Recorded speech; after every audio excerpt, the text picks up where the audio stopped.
Good morning, welcome back to another video. It's my final week here in Kenya. Time has gone so quick, and today we're going to head off to the track. I'm back running, which is the great news. Nothing crazy at the moment, just some easy runs. I've been back sort of doing running every other day. Oh, literally I've just woken up. It's a fairly nice morning as far as things go, and we're going to head down to the Eldoret track again today. Last time I went down there a couple of weeks ago, I didn't do any running. I'll take you along for the day, see who's down at the track. Little bit of a vlog, but we're just going to head in for breakfast before we head on to the track.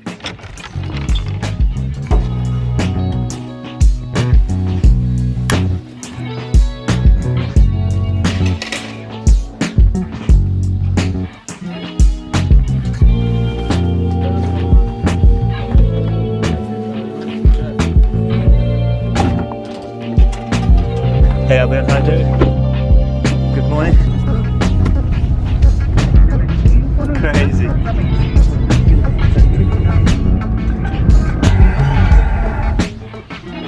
So here we are, 40-minute drive, and we're down here at the Kipchoge track here in Eldoret, Kenya. If you're unaware, I'm currently recovering from a femoral stress response, femoral shaft, that I've had for about 6 weeks now. I think maybe 7. This week is basically week 3 of my return to run program. So I'm not quite ready for any intensity just yet. The first week I did some run walks, which were good, had no pain. Last week I did 4 easy runs, and this week will be something similar, maybe 5 easy runs this week, just to be 100% sure that my injury has recovered before I do anything intense. So you may be thinking, why am I down at the track? Well, basically, the guys I live with at camp wanted to come down and do a track workout today, so I've come down. I can just do my easy run here, which will be absolutely fine. I'm probably going to do about 10 to 12k and try and progress it a little bit, from an easy pace to a steady pace. Probably not going to go any quicker than 4 minutes per kilometre, and see how the injury reacts. But so far it's been pretty good. No pain across my easy runs, no flare-ups, so yeah, everything's looking good. I've just got to stay patient for another couple of weeks, and then I'll be ready hopefully to start training just before Christmas time. So that's the plan today. Easy run here down at the track, watch the boys do their workout, and yeah, enjoy my time here in Kenya as much as I can.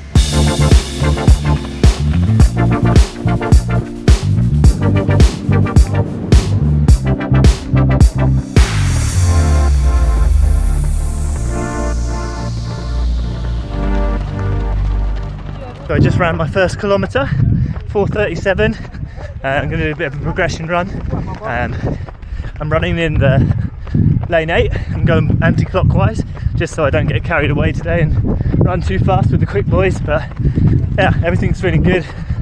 The key is patience now. Oh, a bit of traffic.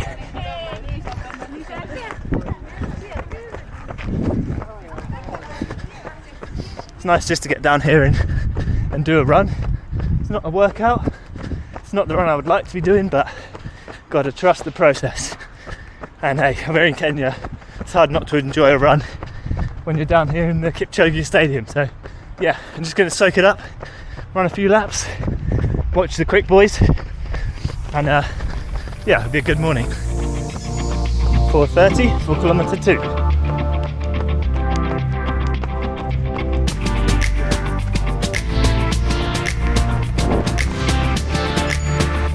Whew, feeling good. 4:13. So I just went through 7k in 4:02. So yeah, it's progressed nicely. Got 3k left to go. So far, each kilometre has been quicker than the last. So I'm going to try and keep that going. Finish it around 3:50 per k.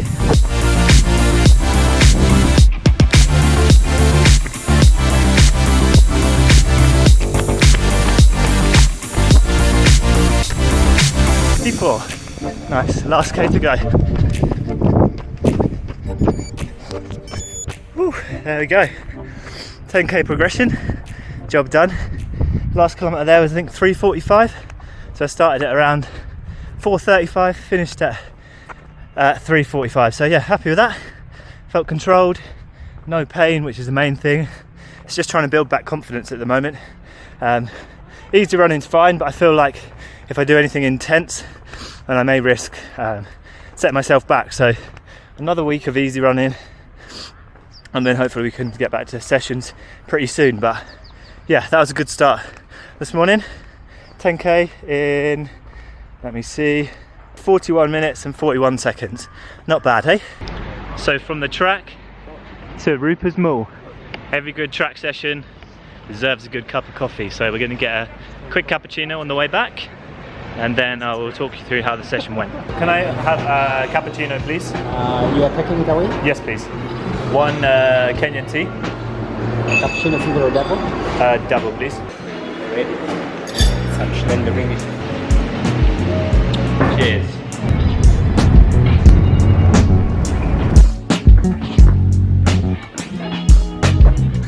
Oh, such a nice day out there. Oh, there's like an avocado graveyard over here.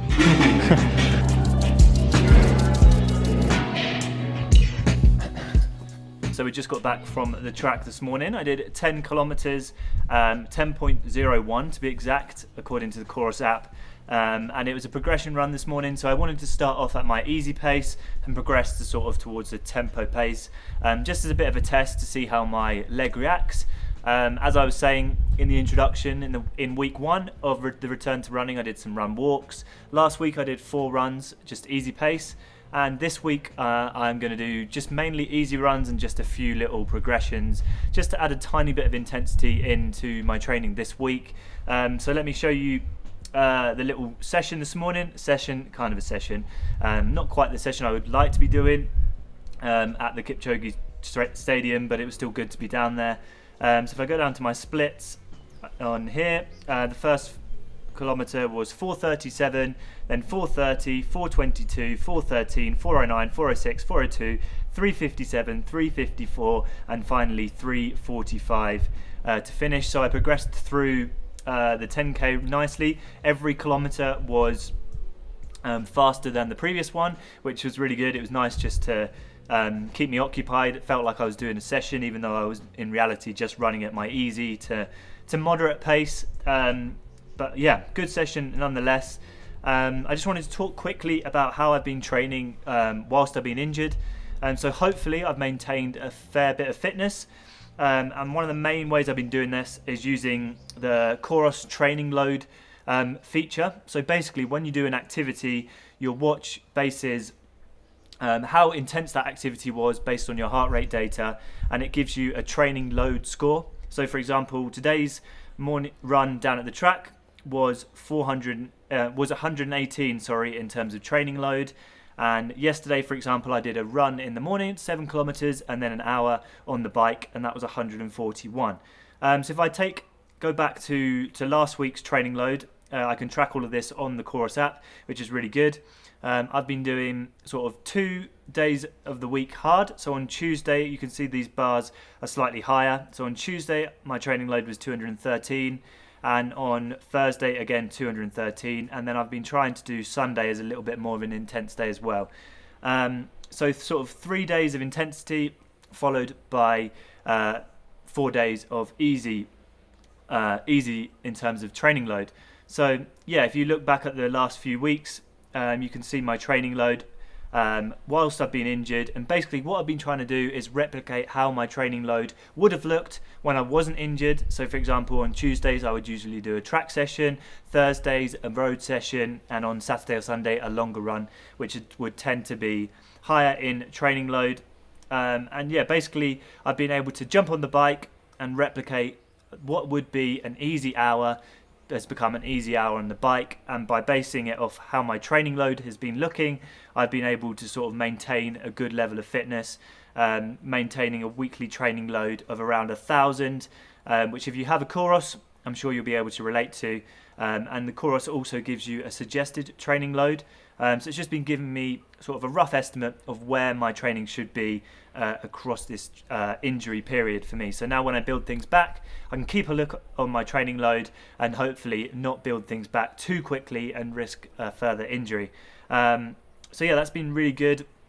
I've been doing bike sessions, been doing elliptical sessions, and sort of replicated those sort of track workouts that I would have been doing before. But in terms of the injury, everything's going really well. Just been doing easy runs, as I said. Today was the first bit of intensity. I've been speaking with a physio that said as I increase my training load and I add new stimulus to my training, I just need to make sure that I have no pain in the 48 hours after the exercise. So today was the first new stimulus, a progression run.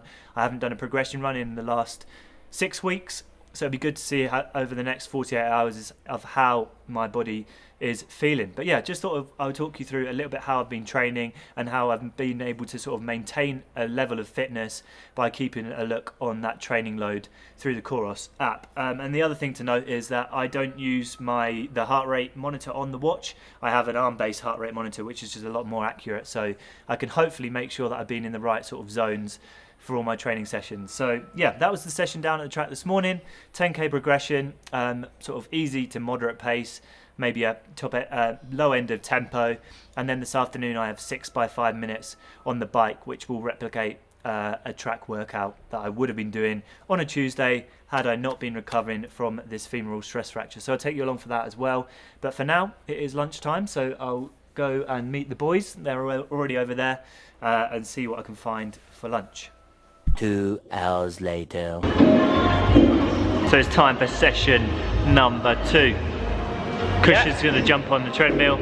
I'm going to jump on this bad boy known as an elliptical because my bike is being taken. Somebody's on my bike. But I'm going to be doing 6 by 5 minutes sort of tempo effort, just to sort of replicate a track session to build up that training load as I was talking about.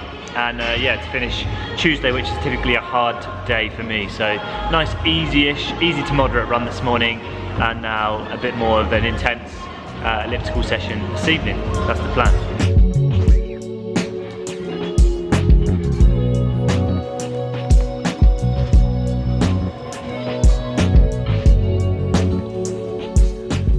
So there we go, just finished my second activity of the day. I was going to jump on the bike, but when I got to the gym, somebody was on my bike, so I had to use the elliptical, but it doesn't really matter, it's all the same. And with these sessions, these tempo sessions, I've just been focusing on getting my heart rate into the right zones. So today's session was 6 by 5 minutes, so 30 minutes of tempo work. Typically I've been doing around 45 minutes of tempo work when I've been doing these sessions, but today's session this evening was a little bit shorter because I did that track 10k this morning, so I didn't need to do so much volume. And as you can see here from the heart rate data, my heart rate goes to around sort of 158 beats per minute, high 150s basically in these tempo workouts, and they've basically replicated like a 6 by 5 minutes tempo that I would do typically out running, but obviously I haven't been able to do as much running recently, so I've transferred a lot of it over to the bike and the elliptical. So yeah, that's a typical day here in Kenya. A little bit about how I've been training whilst injured, hopefully maintained a fair bit of fitness. I certainly feel fit when I've been doing my easy runs. I think when I do a proper hard session I'll know, but I'm feeling fit, things are going really well, and yeah, I've got less than a week left here in Kenya, so need to make the most of it now. But yeah, hope you enjoyed today's video. 10k progression, and then a little bit of an insight into how I've been training whilst injured. Hopefully things are on the upward trajectory, just got to keep patient now, and yeah, hopefully be back racing after Christmas. My next race will probably be the Valencia 10k, and that's the next big one anyway. Maybe I'll do some smaller events before Christmas. I'm not so sure. Maybe the Boxing Day race, definitely going to do that this year. The runners versus cyclists. If you watched that last year, it was a cracking video. But anyway, I'm blabbing on. Thanks for watching. As always, aspire to run to inspire, and we'll see you again soon.